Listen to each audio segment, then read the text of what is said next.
This is the Conscious Hour. And when you live in the United States, you live in a bubble. The bubble is created by our media. So they portray Iran as being this brutal country that slaughters its own people and oppresses its own people. But if you look at history, from the time they had the coup d'etat in 1953 through all the other basically blatant attacks by various means, Iran has always had its sovereignty being challenged because the West, wants their resources. And so while I watch US media, and I've lived overseas for quite a while, and I watch and analyze news around the world, I've been doing this since I was a young kid, I see the inherent bias by the political agenda. The news is run by the politics. It's not reporting the news, it's reporting the political spin. Watch this debate. Professor Morandi is somebody that is 100% honest. He's probably one of my favorite people in the world.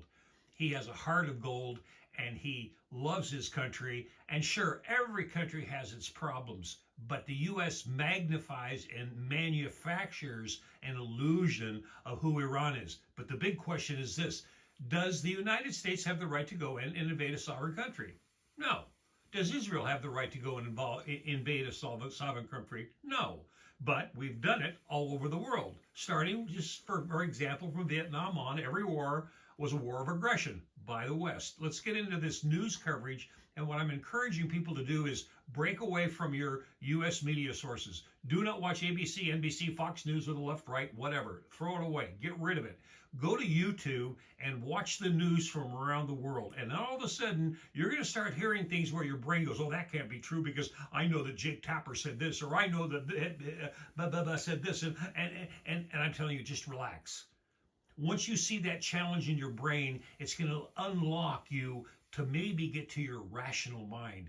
Watch Professor Morandi. He is a man of integrity. One of these days, I would love to meet him and love to have him on the show because he speaks the truth. Let's get into this one. This is the Conscious Hour. It's your Conscious Hour. They can't get on the internet. You're on the internet now. They can't do that. Why shouldn't they? Well, excuse me, but I'm at a studio. I do not have internet. You know this. You know this, so don't be dishonest. You've been dishonest more than once already. And if we have economic problems, it's because your government and the US government have imposed sanctions on ordinary people. You are trying to strangle ordinary people. No, I'm talking. Excuse me. No, the West is responding to the calls from the protesters who are risking their lives to go out on the street. No, these are... Okay, this is exactly what they do in Western media. As soon as they get somebody challenging her narrative, then she goes off. Now, remember something too. She always has a piece of paper, so this is all scripted. This isn't an actual interview. It's an interrogation to try to prove that Iran is this terrible country. Let's keep going on this one. Promise to offer help. Well, you're aligned to Trump, obviously, now. But these are people who were rioting, and these were people who were shooting at police officers, and there's footage of it.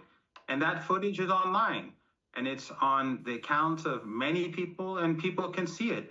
Mainstream media in the West, and obviously your media, since you are trying to create an environment for war and to justify illegal activity on behalf of your regime and the Trump regime, you're, of course, creating a narrative of thousands of peaceful protesters on the streets being slaughtered. If you don't like my questions, Professor Morandi, let me put to you what the German Chancellor said. Friedrich Merz said, when a regime can only maintain power through violence, then it is effectively at its end. Do you accept your government is nearing its end? It's in the final days. First of all, who said that I'm afraid of your questions or I don't like your questions? Second of all, who makes the German chancellor any more credible than you? The German chancellor also said when the Israeli regime, the genocidal Israeli regime, bombed Iran while Iran was negotiating with the United States, he said, the Israelis do our dirty work for us. And this is the same German regime that gave Saddam Hussein chemical weapons to use against us. Well, the German Chancellor has been elected by his people. And you accused me of propaganda when many would accuse your government of propaganda day in, day out. So I just ask you again, is your government entering its final days? No. Okay, so let's just pause here for a second. because this is genuinely fascinating to watch. You can see exactly what they're doing, and I find it ironic that people in the West will listen to the media and they'll go, oh yeah, that's true, you know, Iran's this terrible country and they repress their own people and all this.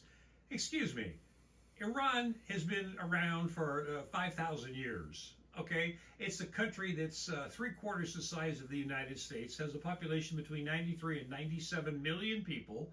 And when's the last time it went out and invaded another country? Answer, never. It's always been trying to be left alone. But when we had our coup d'etat in '53 and subsequent all the other brutal attacks and you know, shit that we're doing, terrorism coming from the West, they have stood strong. And now we're at a pivotal point in time. Why? Because the West has lost this battle that they started. They've lost it. There is no way that Israel will survive. It will not happen. The amount of weapons that are being used right now that you do not see on television in the Western media, you're just starting to see a few. And they've got their reporters on the ground now, finally. They got the reporters on the ground, but yet these SOBs wouldn't be on the ground when Palestinians were being killed. And I put out a video in February of 24 showing that Jared Kushner was going to build a Viva Las Vegas in Gaza. And then he was in April of the same year of 24, the third week, April 23rd or the 26th, he was in Gaza promoting waterfront real estate. So what we have is robber barons, and we got Donald Trump, who's the head of it. He's the mafia king, being puppeted by all these other players. Netanyahu, who's his commander, is moving forward so they can get their agenda to do one thing, the Greater Israel Project, which means you have to take out Iran. Because it's been this festering sore that they've always wanted their resources. They want their gold. They want everything they've got in that country. They want the minerals. It's their right because they're white and they're right. Have you had enough of this bullshit? We're sitting here now destroying our own country because of greed, the machine. We've got oil prices going to the skyrocket. We're having people basically losing their jobs. We have no backup for any of the people in the United States. They're going to go bankrupt. People are going to lose their homes. They're building they bought 22 warehouses to build concentration camps in the United States. That was on the news, but nobody knows about it. And in there, they're going to build incinerators in each one of them. So let me ask you a question. Who's living in a dystopian nightmare? We are in the United States. And people have little glimpses, but they can't connect the dots. And that's what the Conscious Hour is about. I connect the dots because I've been seeing this train wreck coming to the United States ever since Vietnam was a lie and every war thereafter. That's why 4 years ago, I had this brainstorm. Let's do the Conscious Hour. What's the Conscious Hour? It's our hour to come together, to have conversations, to do what I do best, mediation, find the common ground, and resolve the issue. And that's what the Conscious Hour is about. And I need your support. I need people to come in, call in, ask questions, so I can lay out not only what the problem is, how we come to resolution, and how we create a solution that's equitable for all people. This is the Conscious Hour, folks. It's your Conscious Hour. Do the right thing. Hit the like button, hit the share button, and please donate to the 501c3. Thanks for tuning into the Conscious Hour.